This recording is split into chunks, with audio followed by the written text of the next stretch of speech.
All right, hello and welcome to lesson 9 of Last Epoch University. We are getting close to the end, and the next two lessons are going to be on offense. This is part 1, and then part 2 should be out the day after this one. And then the last section will be on endgame. Let's get into this lesson, in which we will be covering added, increased, and more damage, probably the most important aspect of understanding damage, critical strikes, shred, penetration, and increased damage taken.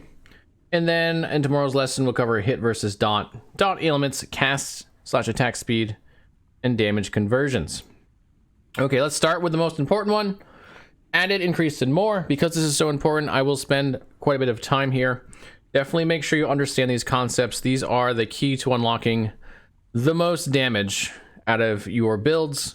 If you don't get this right, you could definitely nerf your builds significantly, and if you do, you could add a sizable amount of damage to whatever you're playing. Okay, the first ingredient in the added, increased, and more section is added damage. This is a base amount of damage that's applied to your attacks. It's represented numerically, for example, +4 melee fire damage or +40 adaptive spell damage. And it's the starting point in the damage calculation. Your skills will already have some added damage built in, and then any added damage you pick up from passives or gear will or other nodes in the skill tree will then add on to that. Everything else we'll talk about from added damage onward is multiplied off of this base amount of damage.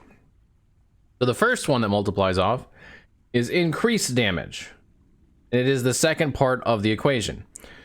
So before increased damage applies, all relevant sources of added damage are added together before you multiply the base from increase. So if you have +20 melee fire damage, +30 melee fire damage, you put those together to get +50 melee fire damage. Then the next step is to do the increased damage off of that. So here's an example of how increased damage works, because increased damage is also added together just like added damages. So you add together your added damage, you get 30, 20, you get 50. And if you have multiple sources of increased damage, you add those together and you multiply those off of the added damage.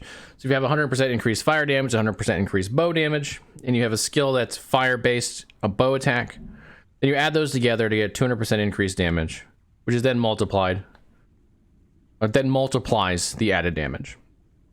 If you had a fire-based melee attack with the same stats, the bow damage wouldn't apply, and so you just have 100% increased damage from the fire-based attack.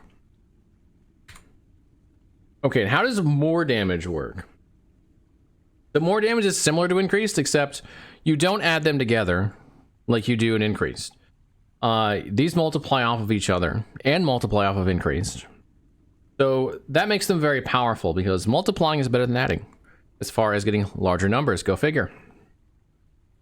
Here's a simplified version of the whole damage equation, considering base, increased, and more damage. You start with base, you add those together, and then you multiply those by all of your sources of increased damage, which are also added together. From there, you multiply those off of your first source of more damage. From there, you multiply everything up to this point off of your second source of more damage.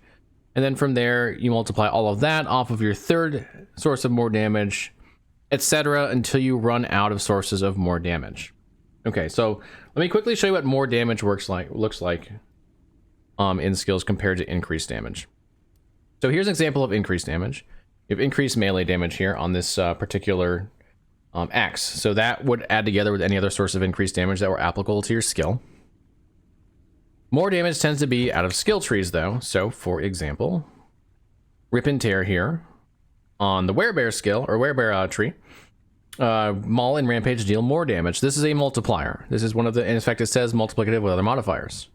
There are sources in the tree, though, that are actually increased. So, for example, here, this is actually both a more damage and increased.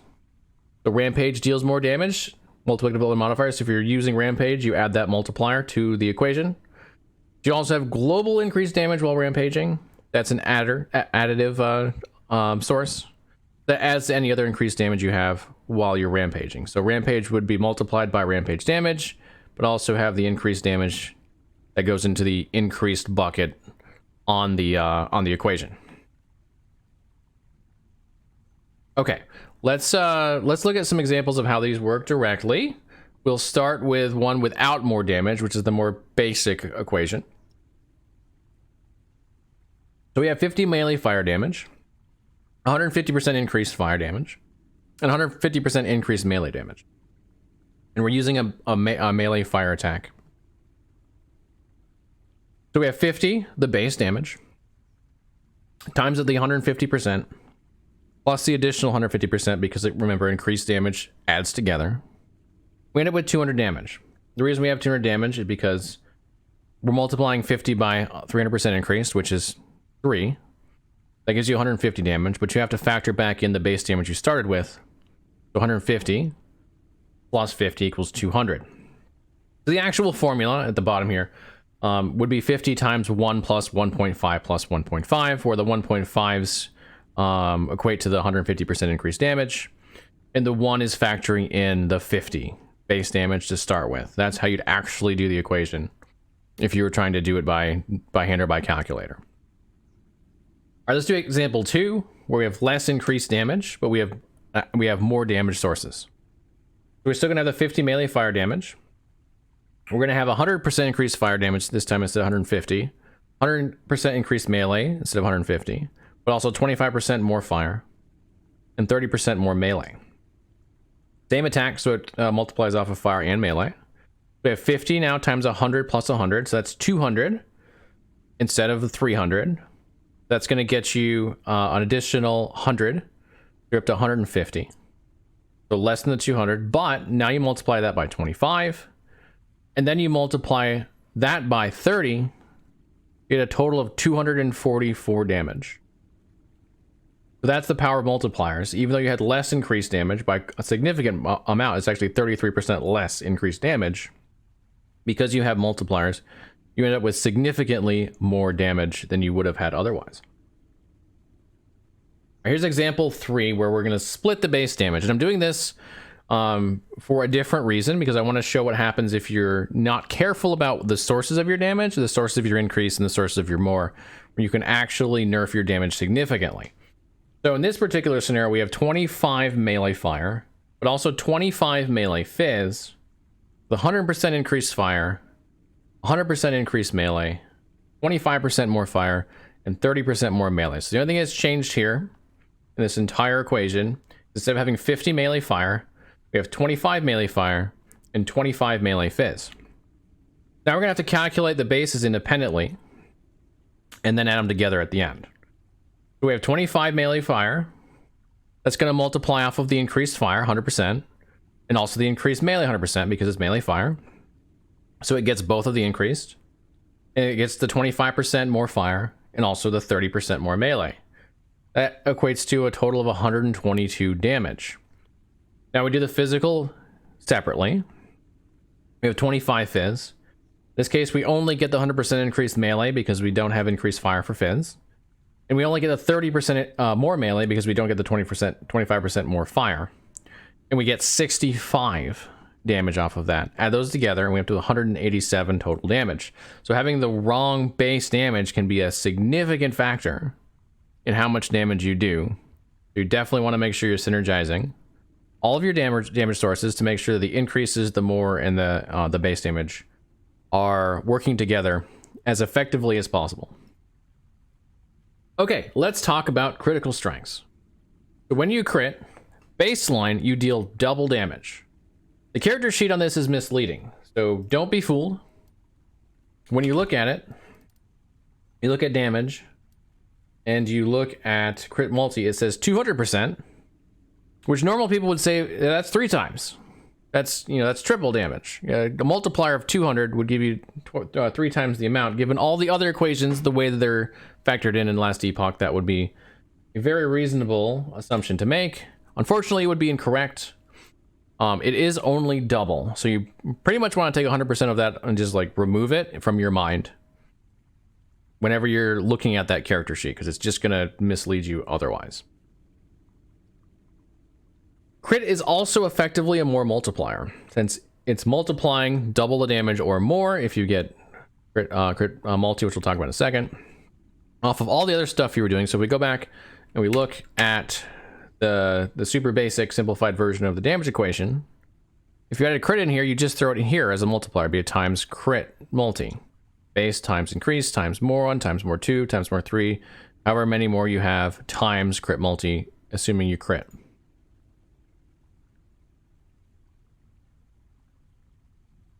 It can be further increased with critical strike multiplier, which is another stat that you can get on gear and passives and skills. That adds into your original crit multi. So for example, if you got 50% crit multi, you'd have 150% crit multi total, because you start with 100% crit multi. So instead of getting double the damage, you'd get 1.5 times the damage, or well, 2.5 in that case. The damage. It does not apply to dots, however. So skills with a dot tag or ailments will not be cannot crit. They can never crit. If it has a dot tag, it can't crit. There are some skills that are hybrids that have multiple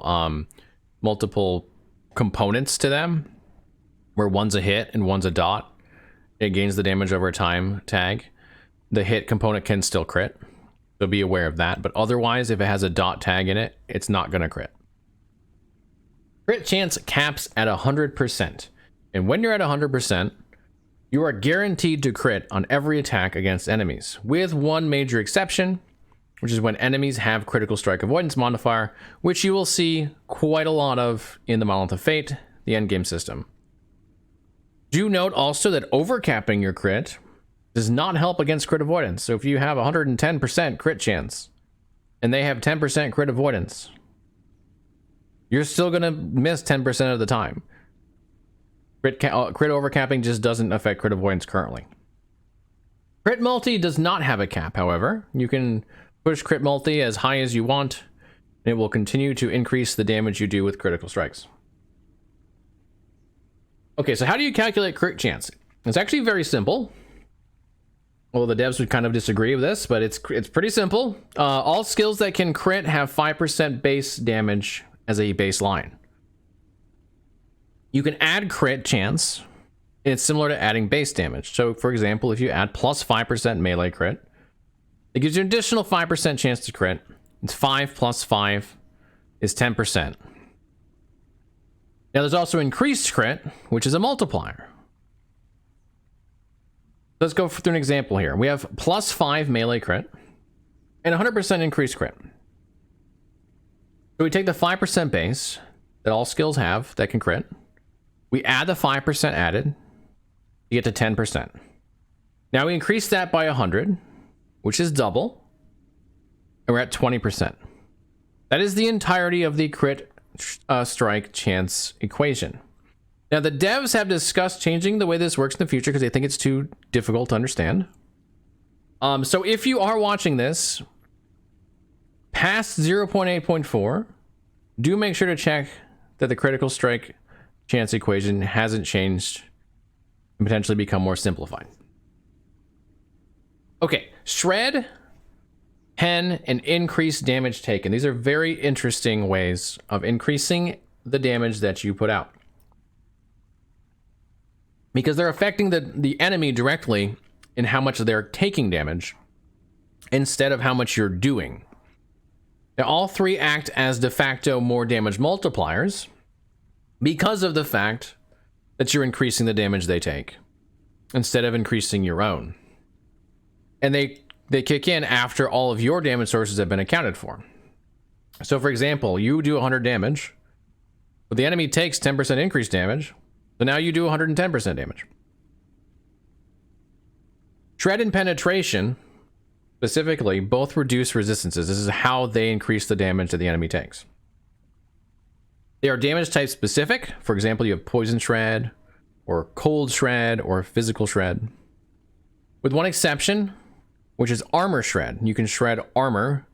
And if you remember from the defenses section, armor is a damage reduction effect on all hit damage for all damage types, but it's more effective on physical. That still applies here. Same effect for armor that you get as a player. That's going to be true for the enemies as well. We'll go into that a little bit more in a minute. Now, resistances can go negative, as can armor. And this works regardless of the enemy resistance. So most enemies actually don't have any resistances or any armor for that matter. So if this wasn't the case, then Shred, Pen, they would be pretty useless. But since they can go negative, they're actually really powerful because you're just causing the enemy to take more damage. Now to figure out how much resistance reduction the enemy's going to get from your Shred and your Pen, you add these together. So however much Shred you have on them plus however much Pen is how much reduction they get.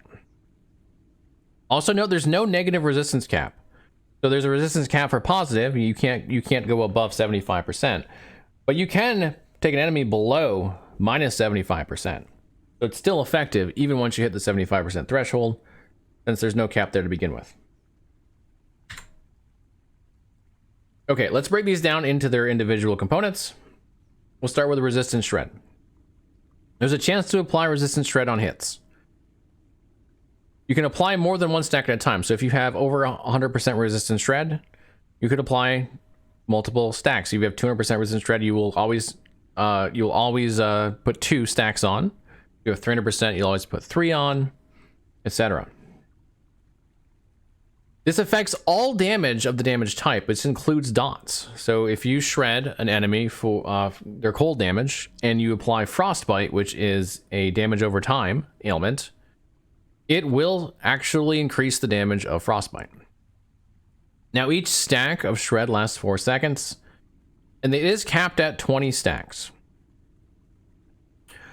Oh, I also missed one other section here. Each stack reduces corresponding resistance by 5%, but only 2% on bosses, so it's less effective on bosses. Capped at 20 stacks, which means that you can shred 100% resistance with Shred alone. Now Shock works similar to Lightning Shred, but it stacks independently. So you can have 20 stacks of both. And that's additive, not multiplicative. So you end up with 40 stacks and 200% reduced resistances if you are using both Shock and Lightning Shred together. Poison also works similarly to Poison Shred. It has no cap. So every stack of poison you put on reduces the target's resistances by the same amount that Poison Shred would. It is additive with Poison Shred, but has no cap whatsoever. So if you have 100 stacks of poison because your build's insane, you have also 100 stacks of the Shred that's given to you from poison. So that's what, 500% poison resistance reduction? Yeah, pretty good. Armor Shred is similar to resistance Shred, but instead of giving you a percent, it gives you reduced armor by 100. So if you remember from defenses, armor is a base number that you can increase. And the same thing is true for resistance Shred, or excuse me, armor Shred. It will reduce a base number. It can also go negative, just like resistance Shred can. And it also you can also increase armor Shred's effect and duration through gear and passives and whatnot. It has no cap, similar to poison, but because it's following the armor formula, it does have diminishing returns. There's a point to where you'll get very little benefit out of it if you have like a whole lot of armor Shred and you're attacking quickly. All right, penetration is functionally similar to resistance Shred, but it does not need to be applied like resistance Shred does. It's just a stat that you have. So for example, 7% necrotic pen will reduce the enemy's resistance to necrotic damage by 7%. That's true in every hit. No matter how many hits you give it, it will just give you a flat 7% reduction to the resistance of the enemy.